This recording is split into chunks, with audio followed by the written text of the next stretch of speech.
we want to rejuvenate this group to play that critical role in shaping the economic and social, political and social issues affecting the people of Uganda.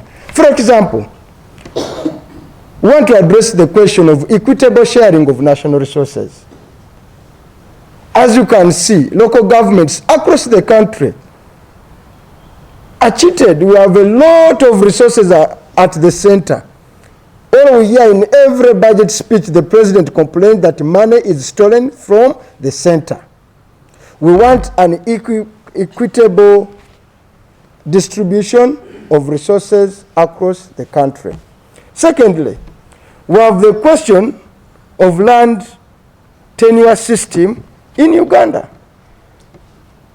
There is a big question on Milo land. But those from Buganda know that as we make a lot of noise about Milo land, how about what they call Akenda?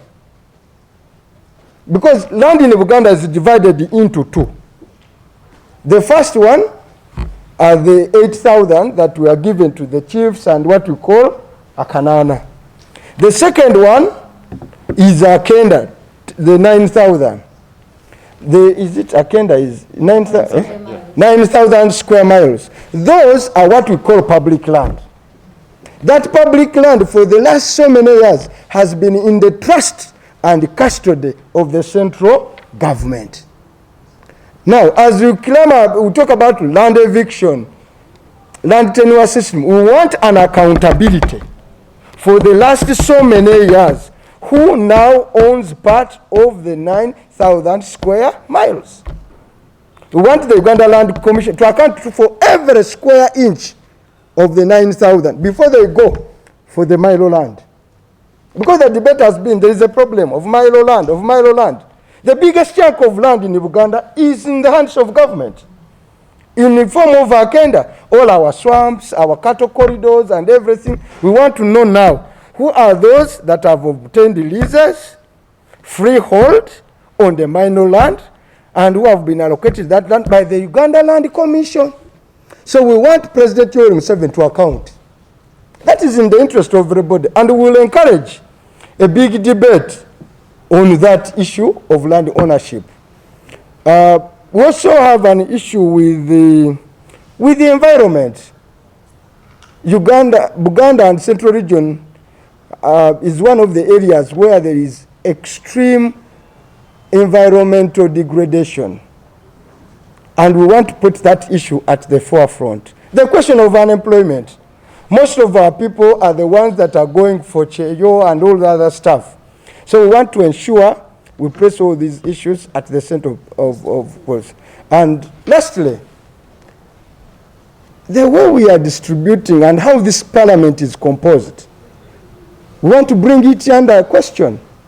Because the Electoral Commission has not, for the last 20 years, created and demarcated the constituencies in accordance with the population census. They find a small window, which was for purposes of affirmative action, of creating counties. Because counties are no longer service delivery centers at all. Their purposes is only to elect a member of parliament. But the formula in the constitution was that representation should be based on a demographic threshold. We jumped away from that long time ago. So that's why we have huge population and we are inadequately represented. So we want equal representation in parliament. Constituencies in Uganda, ideally, I'm not in any program imide bwet. Tugenda kera kumacha ne registration. Mujukire nti ba member parliament bonna okufuuka abatuufu era okufuuka abalonzi balina okuregisteringa. So tugenda kera kumacha ku parliament turegisteringe. Ekyo kimu. Ekyokubiri bwe tumala okuregisteringa tugenda kukozesa obudde butono nnyo.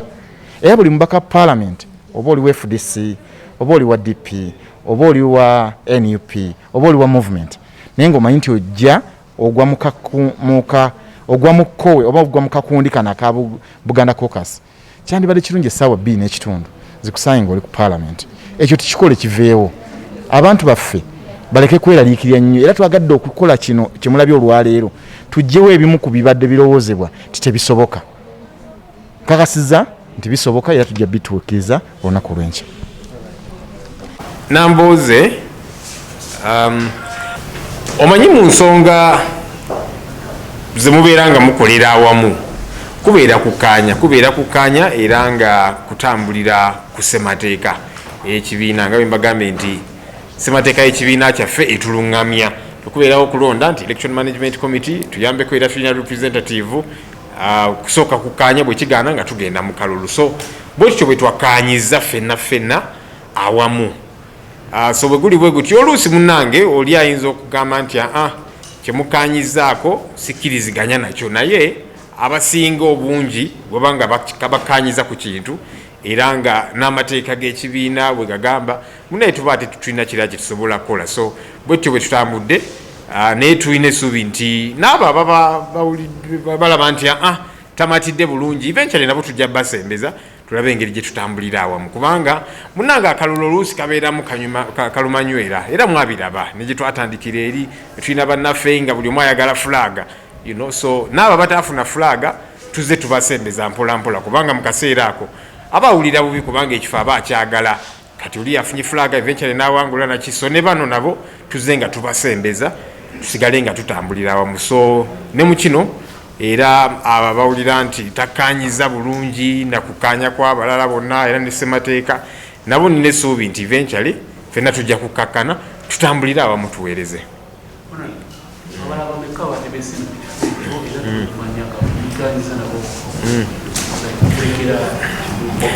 Ku church ya person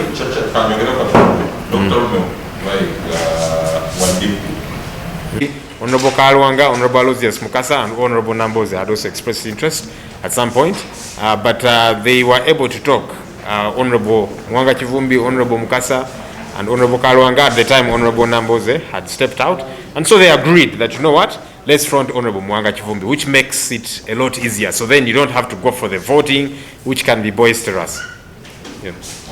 Caucuses ez'enjawulo, mbeeramu caucuses ez'ebibiina, ne mbeeramu caucuses ez'amadiini, Catholic group n'abalala abasiraamu and so on, ne mbeeramu ne caucuses eza regions, mulimu eya Northern Uganda, mulimu eya Western, eya Eastern, mulimu n'eya Buganda.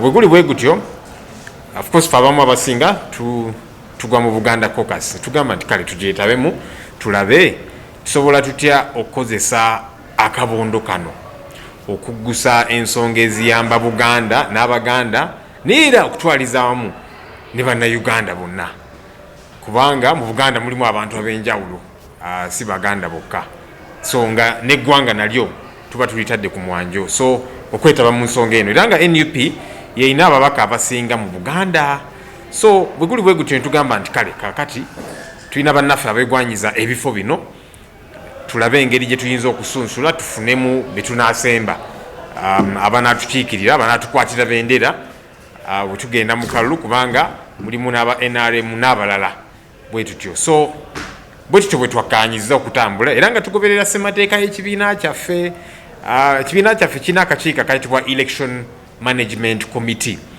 era nga buli kye tuba tukola ng'abakulembeze mu kibiina kya NUP kasita wabeerawo engeri y'okulonda akakiiko kano kaba keetaba mu nsonga eno so akakiiko kafaako tulina representative waako omu ali wamu naffe wano abadde naffe nga tukwasaganya ensonga zino so leve esookera ddala yakutuula kukaanya nti kaakati abeegwanyiza ekifo katugambe ekyobwa chairman basobola okutuula ne bakaanya ne bagamba nti kale muffe abasatu abana abataano tuvuddemu omuntu omu gwe tugenda okuwagira fe abalala tukivuddeko bwe kiba kitambudde bwe tutyo of course kiba kiyambako kakati ne tusemba omuntu oyo naye bwe kiba kiganye nga tugenda mu kalulu so bye tubaddemu ekyomukisa omulungi kutandikira ku chairman bannaffe ababadde beesimbyewo twabasabye okusooka okufuluma muka ebweru bawayemuko balabe era nga by the way kwe kusooka bazze nga bawayamuko weekend ewedde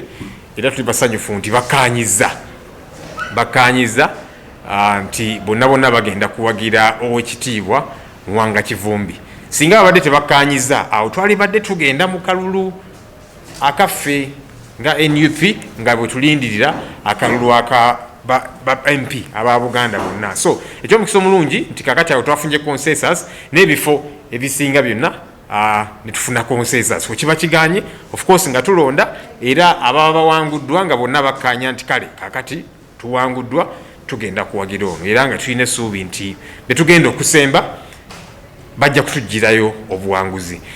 Neera bwe guli bwe gutyo tumanyi nti NUP yokka si eri mu Buganda Caucus.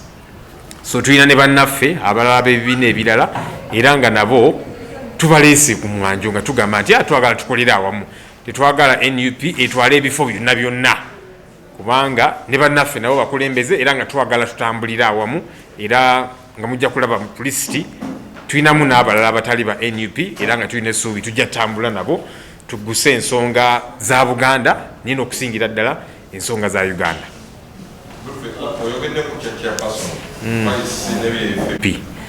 Kubanga fe abalina majority so tukanya nti kakati ono gwe tugenda okusemba gwe tujja okuwagira naye bwe tunaatuuka wali tomanya bibiina ebirala nabyo bijja kuleeta bacandidates okwesimbawo ku bifo ebyenjawulo naye ffe nga tumaze okukkaanya ng'ekibiina era nga tulina essuubi nti ababaka baffe bajja kuwagira abo be tuba tukkaanyizaako kiba kituyamba okuwangula.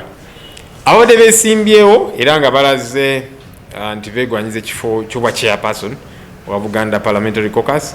Of course Honorable Mwanga Kivumbi, mubaddemu Honorable Kaluwanga ne Honorable Aloysius Mukasa.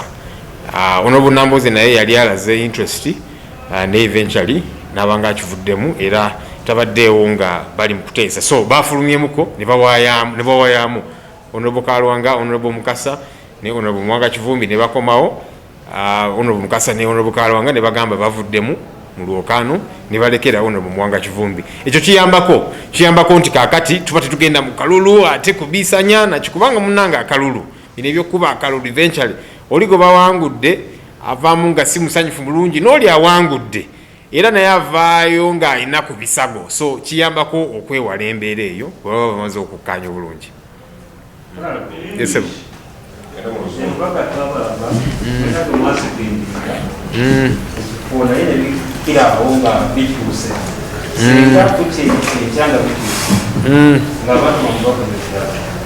Ababaka baffe era mu kuwayamu kwe tubadde nako era kukyali nabo tukanyiza obulungi nti kasita tugamba nti ng'ekibiina ffenna tukanyiza nti ono gwe tugenda okusemba ku kifo kino tulina essuubi nti ababaka baffe bonna bajja kulonda omuntu oyo era tulina essuubi nti tebajja ate kuba kulya mu kibiina kyaffe lukwe na mu bannayuganda lukwe naye buli omu atuwadde obweyamo obwe. So tulina essuubi nti tujja tambula bwe tutyo kubanga kiba kikulu bwe tukkaanya ffenna awamu ate bwe tugenda enkeera obaddi okulonda wali mu kabokisi ebyabangi kiba kirungi n'osigala ku mulamwa. So tulina essuubi nti ababaka baffe bajja sigala ku mulamwa kubanga be bagukkaanyizaako anyway.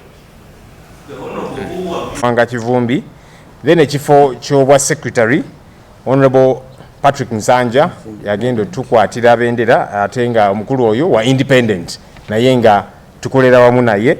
Treasurer agenda tukwatira bendera owekitiibwa David Kaluwanga. Public Relations Officer of Buganda Parliamentary Caucus owekitiibwa Joyce Baagala. Then Secretary External Affairs owekitiibwa Dr. Christine Ndiwalana. So byebifo bye twakasalawo ebirala nabyo tugenda kubitereeza we tunalondera tubenga tutambulira ddala bulungi awamu. Engeri gye kiri Buganda Parliamentary Caucus boogera Oluganda amina Oluzungu. Honorable Mwanga katika yogereko gye.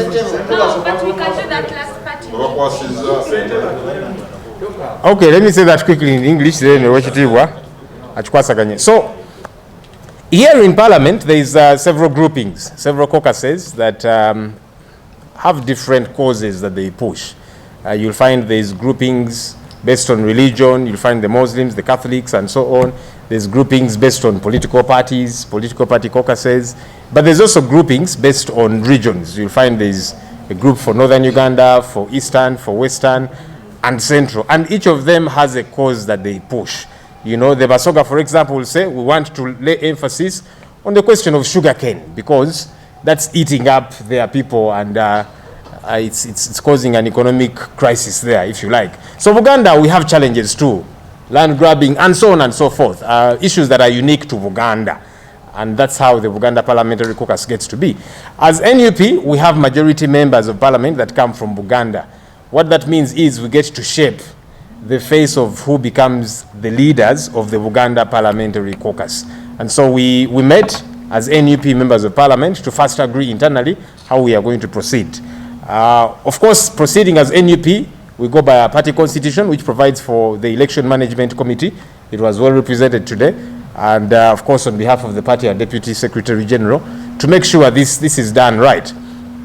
Two ways how we were doing this. One, the members that are interested in a particular position, for starters, get to sit and agree amongst themselves. If they, out of the three, they could say, you know what, let's let so and so run this race, the rest of us shall pull out. And that makes things easier.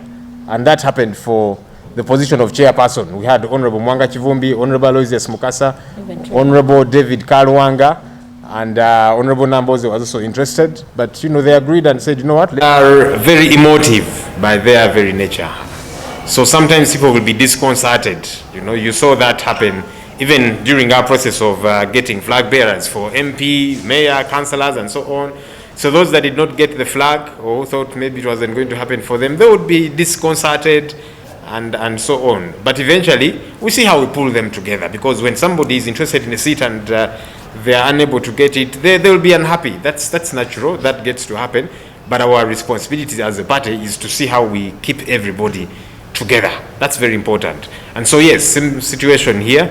It's possible that some people who are interested in particular seats, when for one reason or another they realized either it wasn't going to happen or whatever the reason. So people can be disconcerted, but when we have agreed as a group that this is the way we should move and also follow our party constitution, when somebody does not agree with that, it's understandable, because like I'm saying, maybe they were very interested in this seat and so on, but eventually we shall bring them on board and move together, because that's important. At the end of the day, yes, you'll be disappointed you've not gotten this seat or whatever, but there's plenty of room for all of us to serve, not just Uganda, but to serve Uganda at large. Apart from Nambooze, naye okukkaanya bwe kuba kuganye, awo nga tugenda mu kulonda nga caucus. So kyamukisa mulungi nti ebifo ebimu abannaffe basobodde okuwayamuku ne bakkaanya kati ng'ekifo ky'obwa chairperson Buganda Parliamentary Caucus kubaddeko ow'ekitiibwa Mwanga Kivumbi, ow'ekitiibwa Aloysius Mukasa, ow'ekitiibwa Kalwanga David, ne Honorable Nambooze naye yabadde akyegwanyiza. Eventually basobodde okuwayamuko ne bakkaanya nti ekifo kino tukirekere ow'ekitiibwa Mwanga Kivumbi, era tetwabadde na kulonda ku kifo ekyo, kyatwanguyidde nnyo. N'ebifo ebirala abannaffe bwe baba okukkaanya bwe kwaganyeemuko awo ne tugamba kale kasita weetuli tugende mu kulonda. So ne tulonda ne tusobola okufuna abantu abagenda otukwatira bendera, ate mu kulonda okwa ffenna okunaabeerawo olunaku lw'enkya. So bwetyo bwe tugenda okutambula, era ng'abaka baffe tulina essuubi bagenda kuwagira abantu be tugenda bwe tukwasiza bendera olunaku lwa leero. I think that's good briefing. Right, so we put that matter to a vote and we were able to vote, and those that lost the race agreed to support those that won. And so the Buganda Parliamentary Caucus has got 10 positions. I shall take everything. We want to work with the other colleagues, so we said we shall take half of these positions, 5, and then we shall support colleagues from other political parties for these other positions, because we want to work with them. Okay, ddala twebaza Katonda nti erinnya nze Katabazi Francis Katongole, omubaka wa Kalungu East. Twebaza Katonda nti tuyina abantu bangi mu kibiina kyaffe ate abalina obusobozi okubeera ba chairperson. Naye ffenna tetusobola kubeera ba chairperson. Era buli yawangula mu gundi nange muttanzige mbusobola obwa chairman. Naye ffenna tetusobola kubeera ba chairman omulundi gumu. Y'ensonga lwaki tubadde tulina okulekera omuntu omu. Choice gye tukoze ya mwami Mwanga Kivumbi ate yambiddwako nti n'abamu ku babadde beesimbyewo nabakolesi bakkiriziganyiza. So kati ekyo kiba kituteeka mu famire emu okulaba nga tulwanira wamu. Omukulu oyo muyinamu obwesige nti ajja kusobola, kubanga ebintu bya Buganda abadde abirwanirira ku radio ne ku ma TV programs zonna abadde azikola bulungi. Nsuubira nga ajja tukulembera bulungi n'okulwanirira Buganda kubanga embeera naddala ebintu bye tugenda mu lutalo lwennyini Mwami Tibulalu ayagala tubbako ttaka. So we have to really fight. Ate tetusobola kukkiriza bantu be ne batutwalako ekifo ekyo. Kye mbasuubiza nti tetujja kukkiriza bali abasayidi eri bemumanyi obulungi kututwalako kifo ekyo kubanga bwe bakitutwalako eyatwalula ejja kuba esiridde tujja kuba tuliddemu abantu ba Buganda olukwe. Yes. Because si kirungi nga mugenda mu kulonda nga aliwo n'abalala bangi abakinamu interest gwe kuva eno ga nti twakimaze olw'okuba mu musinga obungi. Enkola eyo si nnungi. N'olwekyo era twali tuli careful nnyo obutakola campaign ya public. Era ndowooza ab'amawulire mujjukira mbadde musaba nnyo ka comment n'eŋŋaana kubanga nga mbadde ndowooza nti omulamu ogusooka ogwa Caucus eno omulundi guno nga bulijjo bwe guli kwe kugatta ababaka abava mu Buganda tukozese amaanyi n'eddoboozi n'ekifo ekiri mu senta ya Uganda mu makkati. 1. Buganda Parliamentary Caucus si kibiina kya munno mu kabi. Tusobola okubeera n'omutima gw'omunno mu kabi ne tweyambako mu kuziika mukola ki naye ezo nvandiirwa. Buganda Parliamentary Caucus tugenda kugizzaamu amaanyi mangi nnyo esobole okweŋŋanga okusoomoozebwa okuli mu byobufuzi bya Uganda naddala ebiri mu makkati ga Buganda. Naye ng'ekyo kikola tugenda kukwataganira wamu nga tetufudde nnyo ku kkala ya byabufuzi byo tusobole okukwatagana ku nsonga za wano zonna tuzigonjoola omulundi guno. Ate tetulina gye tutagenda kukolako. Ettaka butuli ku mwanjo. Obulyazaamaanya obuliwo mu ngabana ya ssente za wakati kubanga budget mugitunuulira n'eyita ya trillion bwe ziti gavumenti zaffe ez'ebitundu ne ziba nga tezirina kezifunye. Ssente zonna zisigalawo wano mu makkati. Pulezidenti buli mwaka n'ava n'agamba bazinzibyeko. N'olwekyo twagala tulabe nga ssente eziri mu makkati gano zitandikibwa okugabanyibwa mu fomula etegerekeka. Kiri mu Bible, give Caesar what belongs to Caesar. Oba mu Luganda bakigamba nti ebyaki ebya Kaisaali bya Kaisaali n'ebya Katonda byaki bya Katonda. Omutumu gwa ssente oguli mu makkati eguno muwumbo gwe boonoona mu classified mu mbaga ne wako bafuulu figa nowaki azifu abantu baffe mu bitundu tebazeetaaga. Twagala kuddamu kukozesa maanyi ga Buganda tulongoose ensonga eyo. Equitable sharing of national resources. Eyo ensonga Buganda beegikulembera si yeba yeeyagalizza. N'ebitundu ebirala byonna ebitalina maanyi ge tulina bijja kufunamu. Ndowooza ti se national issue. Ensonga y'obulyazaamaanya endala yeri mu byabufuzi. Twagala electoral commission eddemu edimarketing constituency nga basinziira ku bungi bw'abantu. Tumaze ebbanga nga batukiitinga batulyazaamaanya nga constituency bagendeyo bali eyo ne baliwo wano ababaka bayitirivu naye nga balina abalonzi 13,000 ne baleeta wano abantu naye n'osanga constituency eyange Nakawa kati bakagitemamu ne bajjamu 2 naye neze batemyemu eno eya Joel ndowooza alina emitwalo nga 10 egy'abalonzi oba 15 alina 20 osanga speaker parliament n'omubuuza nti gwe abakulonda bameka with due respect n'obuuza ekitiibwa olanya oli wano obuukula gwe speaker abakulonda bameka ngagamba na 15 awo nekiggwawo. Kakati ekyaga obwo bubadde bulyazaamaanya nga ate tunakirwanira population si zekka be bajja okufunamu n'abalina population ennyingi mu Uganda yonna bajja kuba bafuna abakiise tuve creating obusazasaza obuleeta obuleesibwa n'ababaka ne batagira. Kati ekyokubiri mukimanyi ensonga ssamasonga eza Buganda tetuzivangako, era bano ababaka omulundi guno nga tulinamu enkizo mu Buganda, nsuubiza kino Joel, tulina okuzza regional government. Tulina mu ssemateeka baayisa regional government obuwaayiro obwo tebukolangako. Twagala gavumenti obuwaayiro obutakola ebugyemu. Kwa tulina regional governments by constitution myaka gyonna tezikolwa. Kati bakuliyetinze cities endala ne zijja nnyingi nnyo, naye ng'atwoleseewo kali akateeka akali mu ssemateeka, n'olwekyo tugenda katunulamu. Of course tulina n'omulimu ng'ababaka ba Parliament okugenda mu bitundu bya Buganda okuzzaamu abantu baffe nabo okutandika okukola. Nga bwe tulwanirira enkyukakyuka mu Uganda, tugenda kubeera ate force on ground egenda okulwanirira okukola. Ensonga y'obutonde bw'ensi wano mu Central Region we tusinze okumalawo ebibira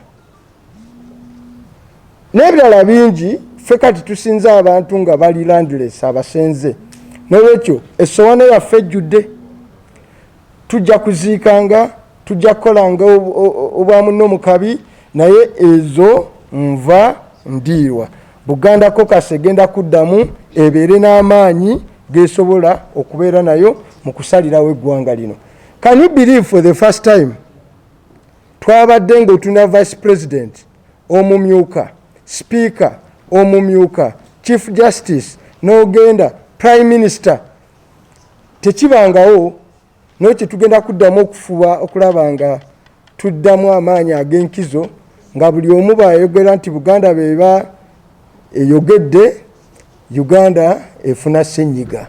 So Buganda Caucus gwe mulimu gwegenda okukola ki? Okuzzaawo. Bwe twalwanira obwakabaka ne tufuna obwakabaka, Buganda wano yakulembera okuzzaawo obwakabaka.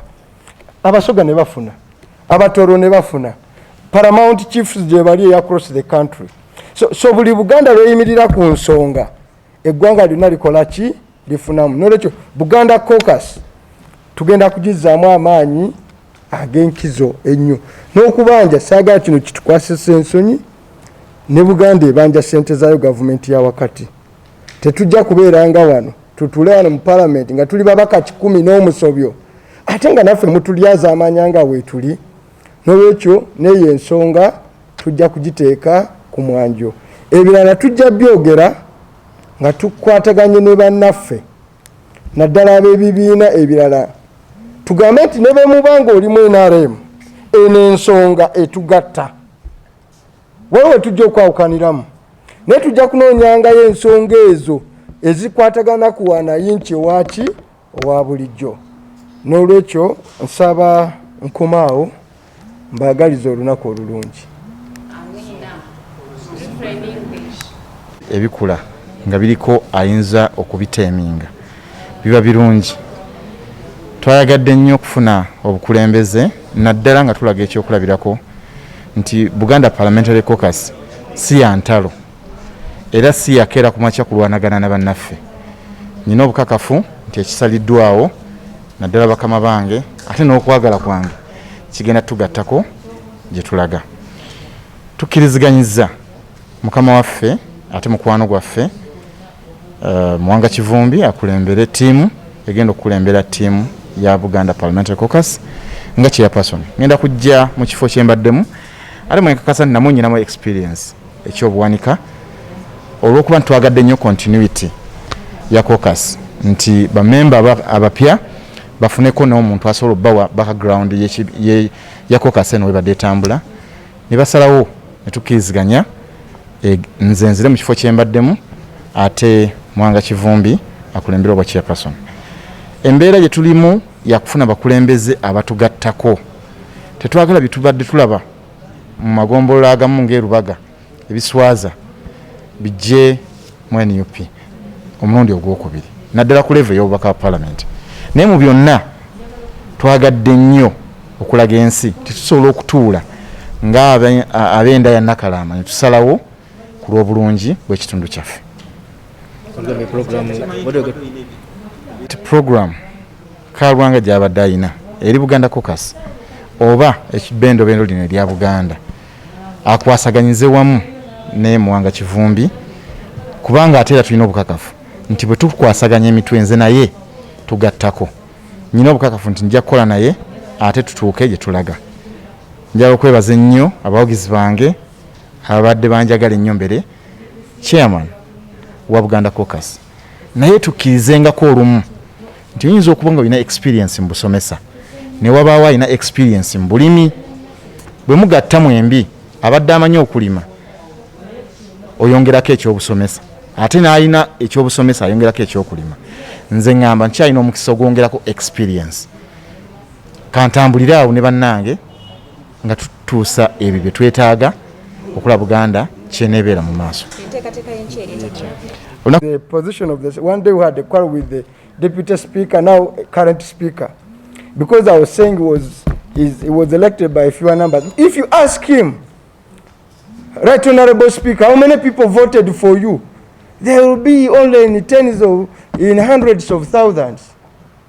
But yet, Honorable Joel here and others have hundreds of thousands. We want equitable allocation in terms of constituencies and so many other pressing issues. But most fundamentally, we want to forge unity of purpose across the political lines. We want Buganda's interest to be in every corner of every political party. In NUP, no doubt, we are there. We want the group in NRM, we will give them strength to really speak loudly and boldly about Buganda interest. The group in FDC, the group in EDP, that's our unenviable duty. And we will do the needful, hopefully. Thank you. Okujjako ke naleseeyo mu Luganda Honorable Sandi badde wano okujjako Honorable Kalwanga ono Alozias ne mukulu waffe ennyo gwe tuwa ekitiibwa Honorable Betty Nambooze bakireke olw'omutima gwe baalaze n'obwa Sseruganda n'okukolera awamu ne tusobola okukkanya. Tulina okusuubira nti n'enkya gwe mutima gwe gumu gwe tujja okugendako ne bannaffe abalala tetujja kugenda nnyo mu byakulonda tusobole okwogerezeganya tuveeyo n'ekitugasa ffenna nga Central Region.